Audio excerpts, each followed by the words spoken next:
जय हिंद दोस्तों। आज का वीडियो कोई सामान्य हाथी अलर्ट नहीं है।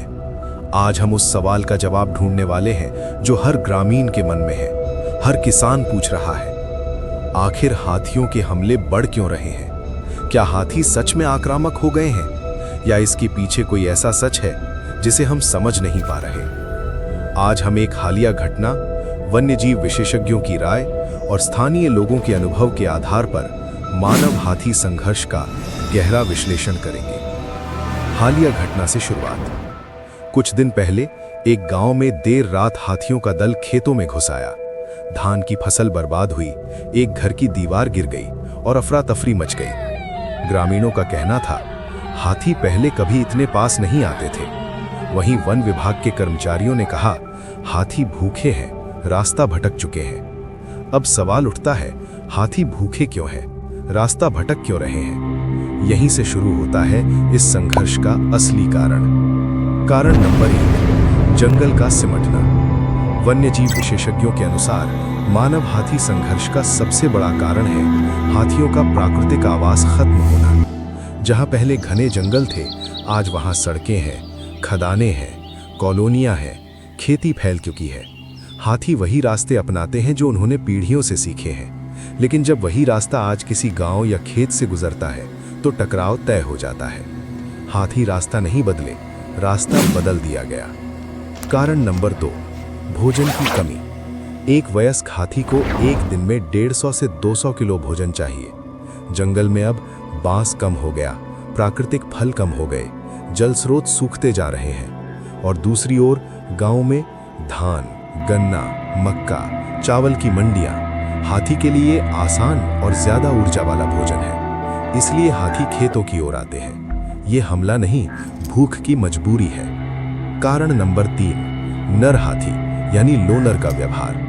बहुत से मामलों में हम देखते हैं एक अकेला हाथी गांव में घुस आया। वन्यजीव वैज्ञानिक बताते हैं, अधिकतर घटनाओं में युवा नर हाथी शामिल होते हैं। ये हाथी झुंड से अलग होते हैं, अनुभव कम होता है, डर और गुस्सा जल्दी आता है।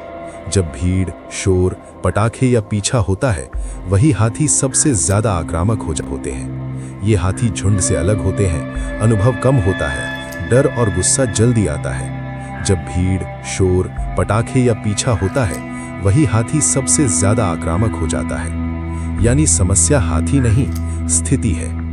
कारण नंबर 4, डर और गलत प्रतिक्रिया। स्थानीय लोग डरते हैं और डर स्वाभाविक है, लेकिन पत्थर फेंकना, बाइक से पीछा करना, तेज लाइट, पटाखे, ये सब हाथी को और ज्यादा उग्र बना देते हैं। वन विभाग के अनुसार हाथी तभी हमला करता है जब उसे खतरा महसूस होता है। दोनों पक्षों की सच्चाई। सच ये है दोस्तों, किसान भी पीड़ित है, हाथी भी पीड़ित है।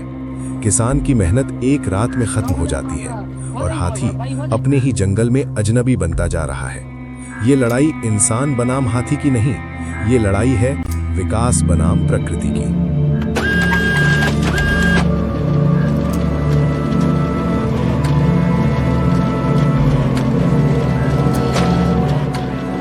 समाधान और बचाव के उपाय। विशेषज्ञों के अनुसार संघर्ष कम करने के उपाय हैं हाथी कॉरिडोर को सुरक्षित करना, गांवों में समय पर अलर्ट सिस्टम, रात में अनावश्यक आवाजाही से बचना, हाथी दिखने पर शांति बनाए रखना, वन विभाग को तुरंत सूचना देना। सह अस्तित्व ही एकमात्र रास्ता है। दोस्तों, हाथी हमारे दुश्मन नहीं है, वे भी जीने का अधिकार चाहते हैं, जैसे हम। अगर हम समझदारी से काम लें तो ये संघर्ष टकराव नहीं, संतुलन में बदल सकता है। अगर आपको ये विश्लेषण उपयोगी लगा तो वीडियो को शेयर करें, चैनल को सब्सक्राइब करें, ताकि ये जानकारी हर उस इंसान तक पहुंचे जो जंगल के पास रहता है। जय हिंद, सुरक्षित रहें, सतर्क रहें।